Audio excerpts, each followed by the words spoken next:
Merci pour le premier leader que tu as inspiré. Merci pour ton soutien dans sa vie. Merci pour les pasteurs que tu as déjà utilisés pour fortifier, pour reconstruire ta vérité dans les cœurs.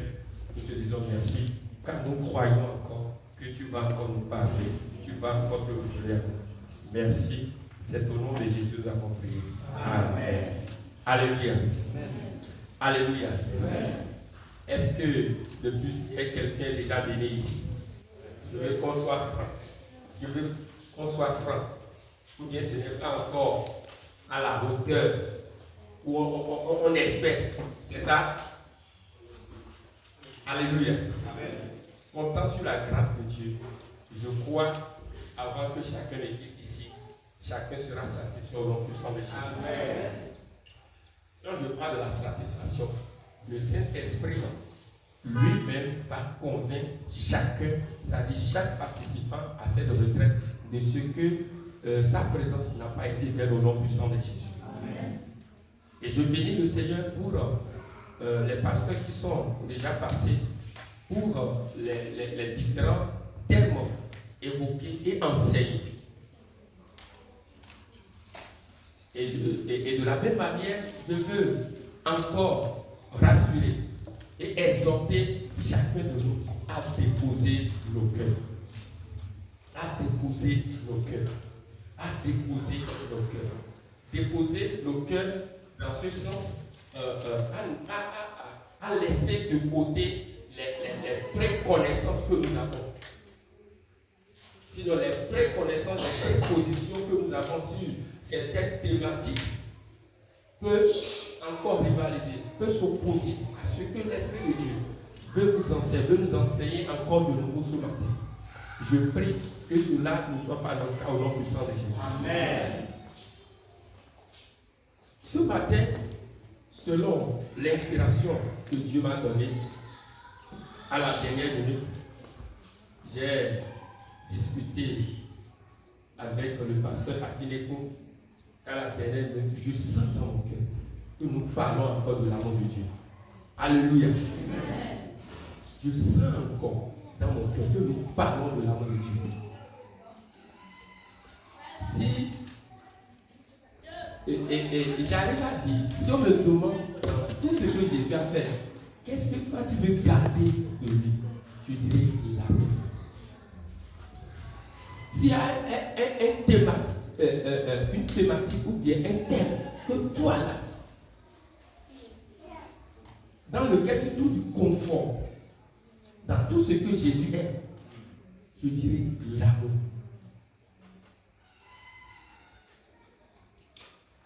Qui n'est pas content lorsqu'on lui dit que je t'aime ou bien j'ai de l'admiration? Qui n'est pas d'accord? Qui n'est pas content? Qui s'agit? Personne. Ça veut dire que l'amour, c'est une bonne chose. Et de surcroît, l'amour de Dieu. Autrement dit, nous ne devons pas être fatigués d'en parler. Nous devons quotidiennement chercher à connaître davantage cet amour. Comme Paul, je veux connaître la profondeur, la hauteur, la largeur de ton amour. Ça veut dire que l'amour de Dieu a une dimension que les mots ne peuvent pas décrire. Seul Dieu même en nous, seul l'Esprit de Dieu. Donc l'amour de Dieu n'a pas une mesure scientifique, mais elle a une mesure, dimension spirituelle, mais qui ne saurait, disons, limiter ou bien découvert. Je comprends que tous les jours, nous sommes appelés à connaître ce amour. Jusqu'à ce que Christ ne vienne, nous sommes appelés à connaître ce amour. Et je comprends que l'amour de Dieu va devenir notre style de vie. L'amour de Dieu doit devenir, c'est-à-dire notre style de vie, ou bien notre vie. Nous avons connu Christ par l'amour. Et le monde veut connaître Christ à travers nous par l'amour. C'est important. Je me dis tout de suite l'amour de Dieu. Et je sais ce que ça fait en moi. Savoir de penser que Dieu m'aime jusqu'à ce point. Jusqu'à ce point. Donc c'est pourquoi ce matin, chers amis dans le Seigneur, déchargez vos cœurs. Déchargez vos cœurs. Déchargez vos cœurs. Et ce amour dont nous voulons parler ce matin, c'est le véritable amour. Et ce amour, c'est Dieu même en personne. Et ce amour, c'est Christ même en personne. L'amour de Dieu qui est Christ manifesté apporte du confort, apporte de la paix, apporte de la joie. L'amour de Dieu manifesté en Christ apporte du confort, donne du confort, rassure, convainc. L'amour de Dieu manifesté en Jésus-Christ bannit les désespoirs, bannit les craintes, les soucis. Alléluia. Amen. Dieu a voulu que nous participions à cette retraite pour partir d'ici renouvelés, totalement changés. Et ça, c'est sûr. Et ça a commencé depuis hier.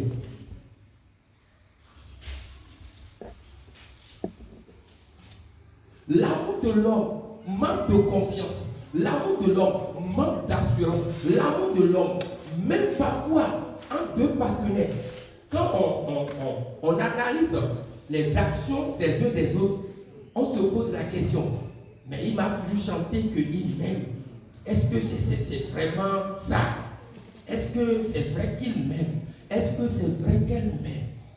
C'est ça l'amour de l'homme.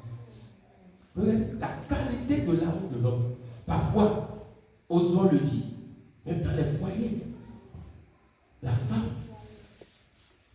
en observant, mais certaines actions de l'époux se doutent, ou bien doutent, même si elle n'ose pas dire, est-ce que je peux faire long chemin avec ce monsieur?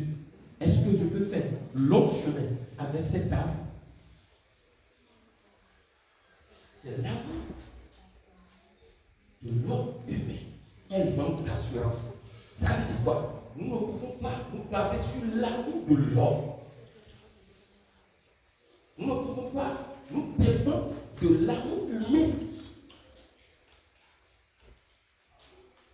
pour vivre la vie de Dieu, la quiétude, pour connaître l'abondance de la joie de Dieu en tant que croyant.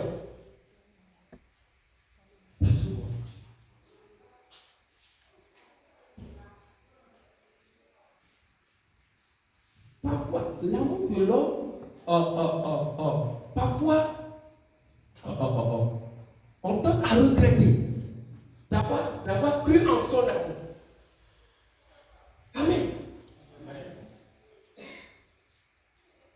Je prie que le Saint-Esprit lui-même me complète les mots, les verbes qu'il faut, pour que tous ensemble, ce que le Saint-Esprit veut enseigner soit véritablement sa bénédiction pour le nom puissant de Jésus. Amen. Alléluia. Amen. Donc nous allons parler rapidement de la preuve de l'amour de Dieu. Jean 15, verset 12.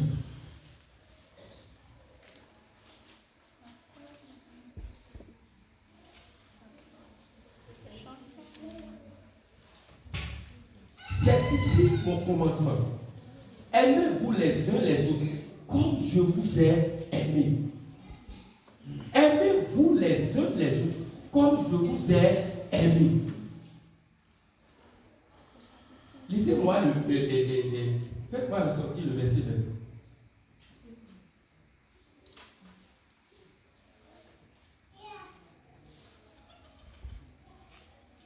Souvenez-vous de la parole que je vous ai dit. le serviteur n'est pas plus grand que son maître.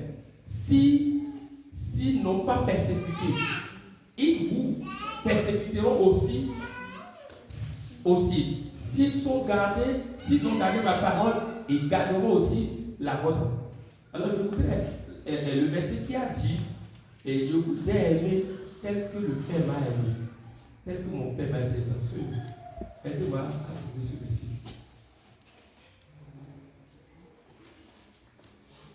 C'est dans ce chapitre.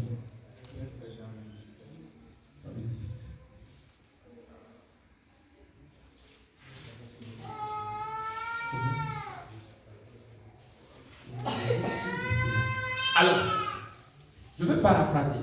Il dit, je vous ai aimé comme le Père m'a aimé. Je vous ai aimé comme le Père m'a aimé.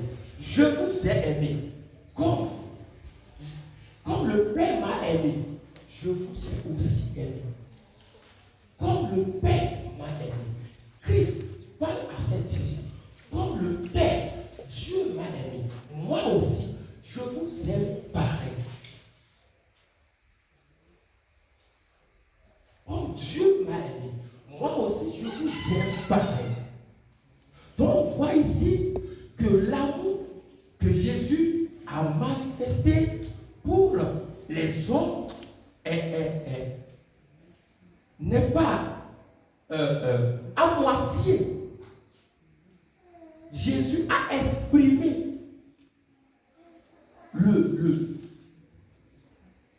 tout l'amour de Dieu pour l'humanité.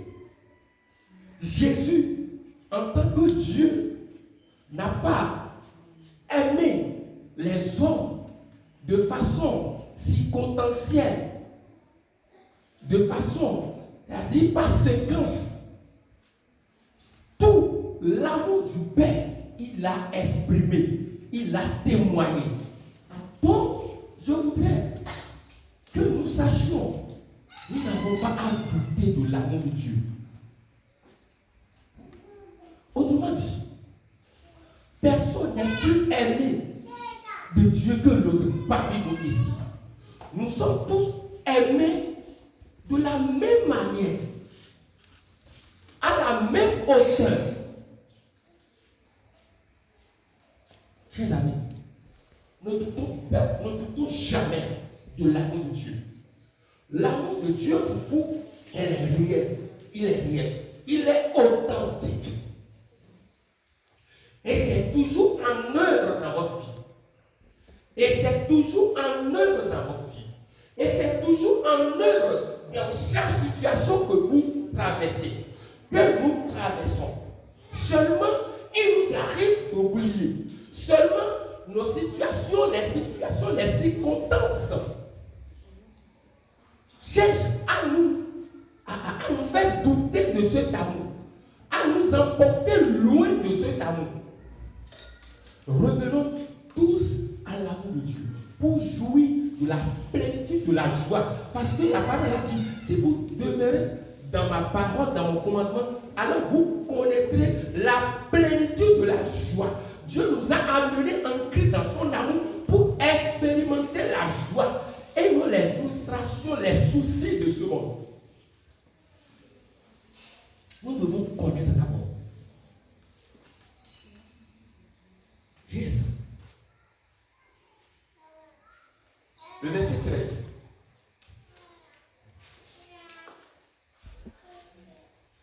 Il n'y a pas de plus grand amour que de donner sa vie pour ses amis. Alléluia. Il n'y a pas de plus grand amour que de donner sa vie pour ses amis. Chers amis,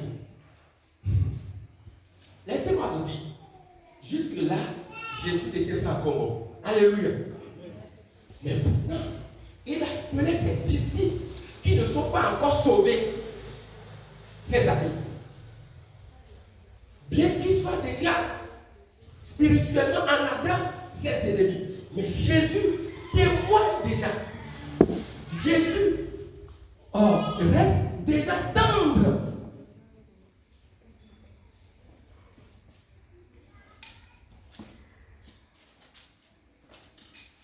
Il pouvait dire que l'amour, il n'y a pas de plus grand amour que de donner sa vie pour vous, ennemis ou bien pécheurs. Mais il les a appelés amis. Bien aimé dans le Seigneur. Et Jésus annonçait déjà sa mort et sa résurrection. Jésus annonçait déjà, leur disait déjà, il est venu pour mourir pour eux, afin qu'eux ne meurent plus, afin qu'ils vivent. Il est venu pour souffrir pour eux, afin qu'eux ne souffrent pas, ou bien ne souffrent point, comme nous avons vu hier, car ce sont de nos souffrances. Le verset d'hier, moi je vois autrement. Déchargez-vous de moi tous mes soucis, car il prend mes soins de vous. Moi je vois, déchargez-vous sur moi tous vos soucis, car moi je gère vos soucis. Amen. Car je traite vos soucis, car je traite vos stress, car je traite vos frustrations, car je traite vos défis.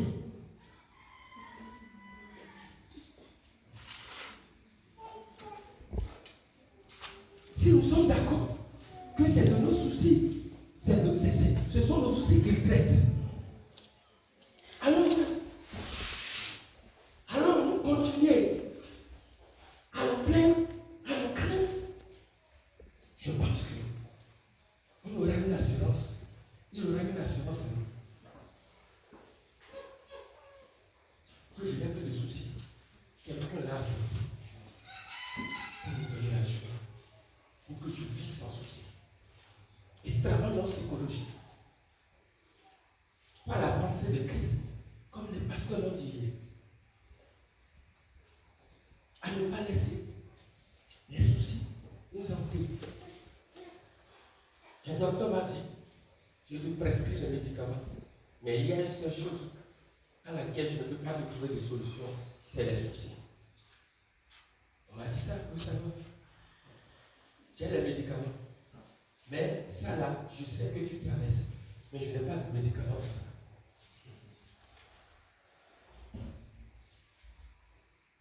Cela dit que les hommes nous traitent à moitié. Mais Jésus nous traite totalement. Alléluia.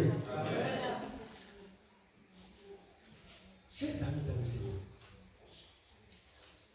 Jésus nous a donné sa vie. Jésus a offert sa vie. Jésus nous a témoigné son amour. Pour que nous expérimentions la paix, sa paix en nous, sa joie en nous, dans tous les aspects, dans toutes les dimensions et de façon quotidienne.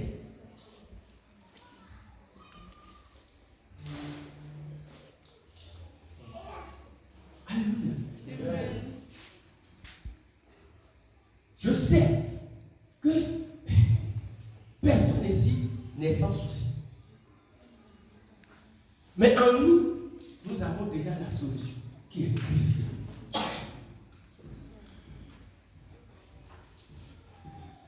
Et le pasteur a dit, il a dit quelque chose. Quand nous sortons, nous ne présentons pas la personne intérieure que nous sommes. Alléluia. Ce que nous vivons, ce que chacun traverse n'est pas visible, n'est pas connu. Et Dieu, il connaît. Je prie ce matin que Dieu, dans sa grâce, fasse en sorte que son amour pour nos cœurs. Puisque c'est déjà abondé, que les soucis disparaissent. Que les soucis disparaissent. Que les craintes disparaissent. Que l'espoir renaît. Que l'espoir renaît. Que la joie reprenne place. Est-ce qu'on peut décider de bien en étant soucieux? Quelle révélation même, quelle orientation, bonne orientation, même de Dieu, même venant de nous pour nos projets, nous pouvons avoir. Alléluia.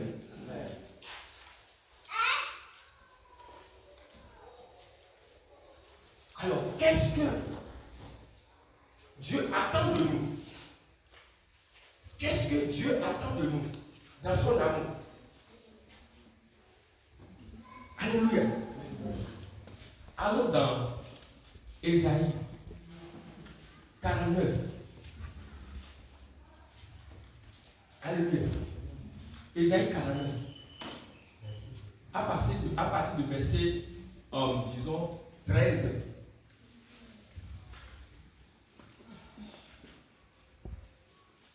Cieux, réjouissez-vous. Terre, soit dans l'allégresse. Montagne, éclatez en cri de joie. Car l'Éternel console son peuple. Il a pitié de ses malheureux. Cieux, réjouissez-vous. Terre, soit dans l'allégresse. Montagne, éclatez-en cri de joie, car l'Éternel console son peuple. Il a pitié de ses malheureux. Nous pouvons voir l'intention de Dieu, le cœur de Dieu, depuis le commencement. Jésus va dire, je ne suis pas venu pour juger, mais je suis venu pour sauver. Mais Jésus est venu pour prendre soin de nous. Jésus est venu pour prendre soin de vous. Jésus est venu pour s'occuper de vous, pour traiter nos situations, pour traiter nos craintes.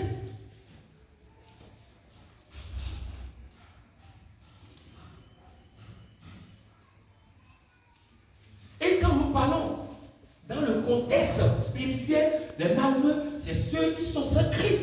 Dieu, au commencement, depuis toujours, a eu pitié des pécheurs. Il est venu pour les consoler. Il est venu pour les redonner espoir en lui seul.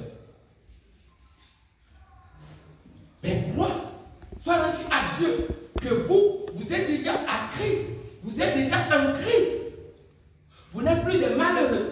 Donc il n'y a pas en réalité de raison pour que nous soyons malheureux. Mais les défis quotidiens de la vie nous poussent vers, nous forcent la main.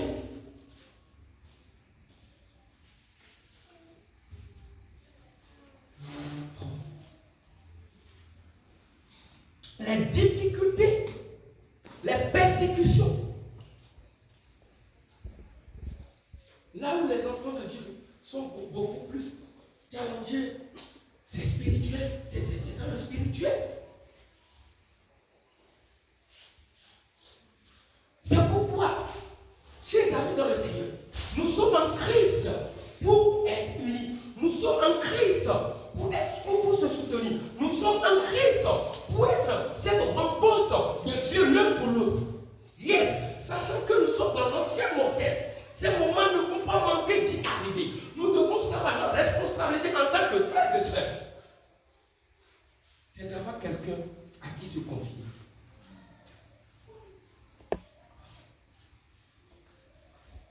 Amen.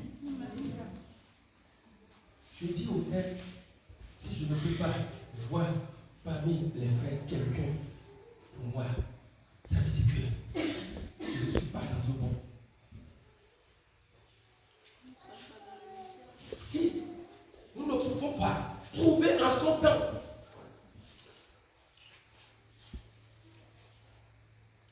aide-nous pour nous écouter. Ça veut dire que, d'une part, nous passons à côté de la vision, de la responsabilité. Dieu ne nous a pas donné la responsabilité d'évangéliser, mais que de se soutenir. Qu'est-ce qu'un bras peut faire?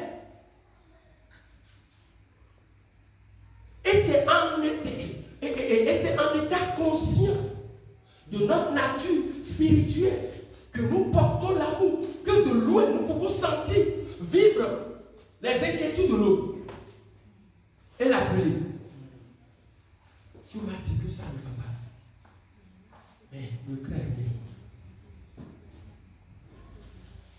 Alléluia. Continue s'il vous plaît.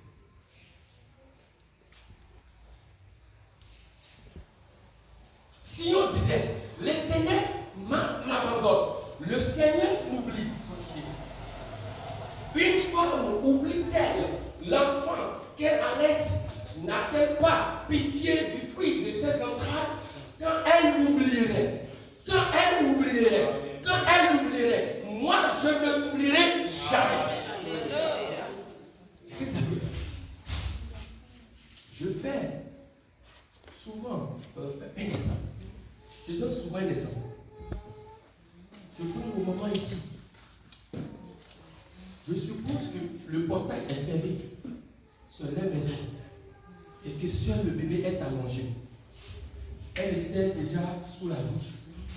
Mais de la douche, quand elle va entendre le cri de sa petite fille ou bien de son petit garçon, elle ne va pas hésiter à sortir de la douche pour nu. Pour nu. C'est le cœur de Dieu. C'est le cœur de Dieu. C'est le cœur de Dieu. C'est le cœur de Dieu. C'est le cœur de Dieu pour toi. C'est le cœur de Dieu pour chacun. C'est le cœur de Dieu. Yes. Nous avons l'impression d'être oubliés. Nous avons l'impression que nos prières même ne passent plus. Mais ce matin, Dieu vient nous dire, non, du tout pas. Ce n'est pas le cas. Ça n'a jamais été le cas. C'est l'impression que vous avez de moi. C'est l'impression que ceux qui sont à côté de vous donnent sur moi. Moi, je ne vous ai pas oublié. Moi, je ne peux pas oublier. Oui, vos mamans humains, vos parents biologiques peuvent tenter de le faire. Moi, je n'ai jamais fait ça. Et je ne le fais ça. Je ne le fais même pas. Ce n'est pas ma nature. Ce n'est pas qui je suis. J'ai donné ma vie pour vous, non pas pour vous oublier, mais pour vous tenir dans mes bras. J'ai donné ma vie pour vous, non pas pour vous abandonner, mais pour vous soutenir dans vos défis.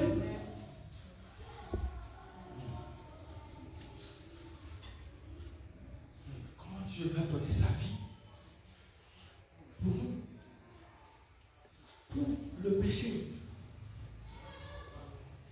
pour lequel la solution humaine n'a jamais été trouvée. Mais la sagesse de Dieu a trouvé. Et une fois que nous sommes en lui, une fois qu'il a fait tant d'investissements pour nous amener à nous, il va nous oublier. Absolument pas. Absolument pas. Nous devons nous réveiller. Nous devons nous réveiller. Nous devons réactualiser.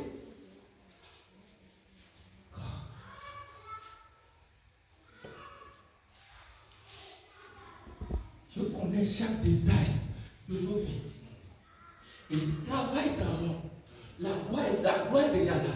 La solution à tel problème est déjà là. La solution à tel problème est déjà là. Fais prier pendant longtemps. Oui, ils sont déjà exaucés. Et la manifestation est déjà là. La réponse est déjà visible. La réponse est déjà à ta porte. Et la réponse frappe déjà à ta porte. Et la réponse rentre dans ta maison. Et la réponse est manifeste dans ta vie. Les pasteurs l'ont dit, ne sont pas venus ici pour être distraits. Alléluia. Ésaïe 43. Ésaïe 43. Verset 1 et 2. Quand nous regardons nos projets, nous sommes loin de les réaliser. Mais en Christ, nous allons les réaliser au nom puissant de Jésus. Quand nous regardons nos enfants, comment est-ce que je vais arriver à soutenir ou bien à pouvoir à l'éducation? avec la cherté de la vie, qui ne fait qu'augmenter. La grâce de Dieu est la provision que nous avons en nous au nom puissant de Jésus. Ainsi parle maintenant l'Éternel qui t'a créé, ô Jacob, celui qui t'a formé, ô Israël, ne crains rien, car je te rachète, je t'appelle par ton nom. En Christ, Dieu vous a déjà formé. Vous êtes l'Esprit de Dieu en Christ. L'Esprit de Dieu est déjà en vous. Il n'y a plus rien qui vous manque. Il n'y a rien de vous qui vous manque. Vous êtes déjà racheté. Vous êtes déjà dans les bonnes grâces de Dieu. Continue. Si tu traverses les eaux, je serai avec toi. Si tu traverses, regardez le temps. Le temps ici, c'est le temps futur. Et nous savons que cette prophétie est déjà accomplie, est déjà réalisée en Jésus-Christ. Dieu ne sera plus avec toi. Il est déjà avec toi. Il vit en toi. Il t'écoute. Il entend tes soupirs. Sois conscient. Il nous faut être conscient. Alléluia. Amen. Il dit, dans les feux, dans les fleuves, il sera avec. Non seulement il sera avec, mais les fleuves ne vont pas nous submerger. Les situations dans lesquelles tu te retrouves aujourd'hui, ces situations ne vont pas t'emporter au nom de Jésus. Amen. Ces situations ne vont pas définir la fin de ta vie au nom de Jésus. Amen. De ces situations, tu vas sortir glorieuse au nom de Jésus. Amen. Tu vas sortir victorieuse au nom de Jésus. Amen. Tu vas réaliser au nom de Jésus. Amen. Tu vas réaliser au nom de Jésus. Amen. Tu vas atteindre tes objectifs au nom de Jésus. Amen. Jean 13, verset 34. Ce que Dieu attend. Ce que Dieu attend. Jean 13, verset 34. 34 à 37. 34.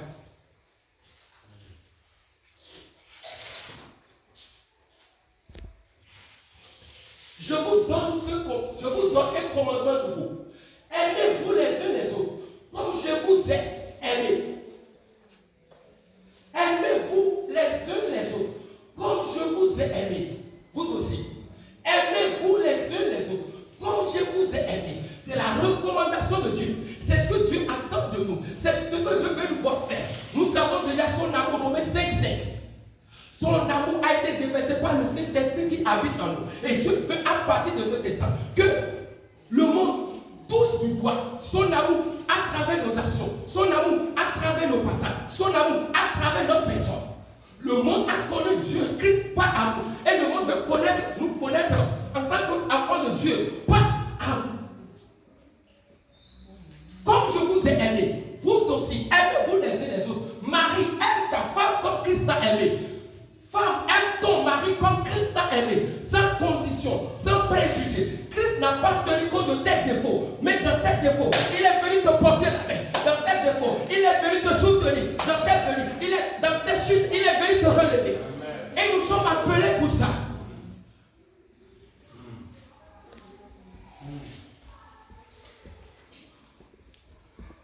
C'est ce que tu attends.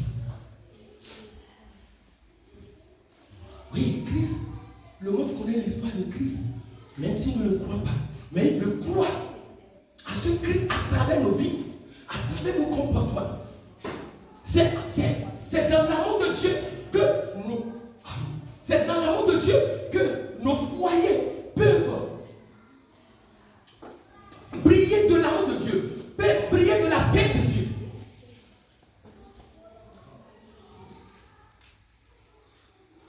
Parfois, nous les maris, nous ne savons pas écouter nos femmes. Ça, disons la vérité. Mon épouse me le dit plusieurs fois. Ce que j'ai toujours aimé, que tu m'écoutes. Mais si il dit qu'on est. Parce qu'à un moment donné, ils ont envie de se faire écouter. Notre position de pasteur fait qu'on ne l'écoute pas. Toi, tu as embrassé vous. Ah, il est ton fidèle. Elle est ton fidèle.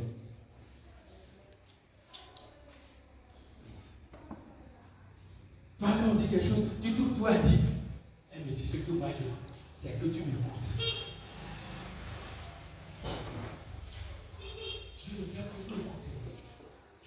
Et en lui, il veut que nous nous écoutons. Il veut que nous exprimons ce cœur sans condition. Je n'ai pas vu le frère Paul, ça fait environ un mois. Comment il se porte, comment il va. Je pense que je dois l'appeler.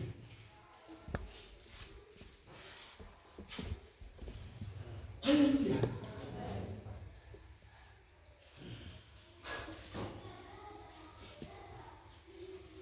Vous savez, ce qui nous gêne, nous nous occupons trop de nos situations. Vous pensez à l'autre. Et Dieu nous appelle. Dieu nous appelle à nous dépasser. Dieu nous appelle.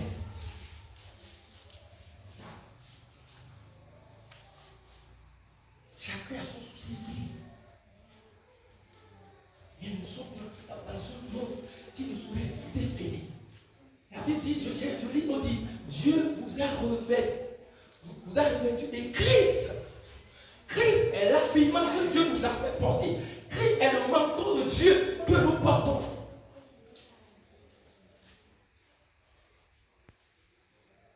Alléluia. Dieu vous aime. Dieu est avec vous. Amen. Et Dieu connaît vos projets. Et Dieu vous soutient dans vos projets. Et Dieu travaille dans le monde. Je prie, ces situations ne vont pas définir votre vie au nom puissant de Jésus. Ces attaques ne vont pas définir votre vie au nom puissant de Jésus. Car en Christ, vous êtes déjà victorieux au nom puissant de Jésus. Car en Christ, vous êtes déjà prospère au nom puissant de Jésus. Votre situation d'aujourd'hui n'est qu'une étape. Et je prie dans le nom de Jésus, votre nouvelle saison de gloire, de prospérité a commencé au nom puissant de Jésus. Au nom puissant de Jésus. On manifeste au nom puissant de Jésus. Vous ne vivrez plus dans la chagrin au nom puissant de Jésus. Vous ne vivrez plus dans le chagrin au nom puissant de Jésus. À partir de maintenant, les gens vous appelleront pas des noms nouveaux au nom de Jésus. Vous êtes réussi au nom de Jésus. On t'a vu souffrir dans ce monde. Mais on te voit réussir au nom de Jésus. Tu vas réaliser au nom puissant de Jésus. Tu seras la personne dont la famille a besoin au nom de Jésus. Le monde a besoin au nom de Jésus. Les entreprises, oui, seront prospères au nom de Jésus. Tout ce que tu sais, tu vas la récolter au nom puissant de Jésus. Dans ta carrière, dans tes études, tu seras élevé au nom de Jésus. La sagesse de Dieu, elle est imminente, elle est manifeste dans nos vies au nom puissant de Jésus. Seigneur, nous voulons te dire merci. Merci Seigneur pour ton amour. Merci de nous aider. Merci de nous équiper. Merci de nous fortifier. C'est au nom de Jésus que nous avons enseigné.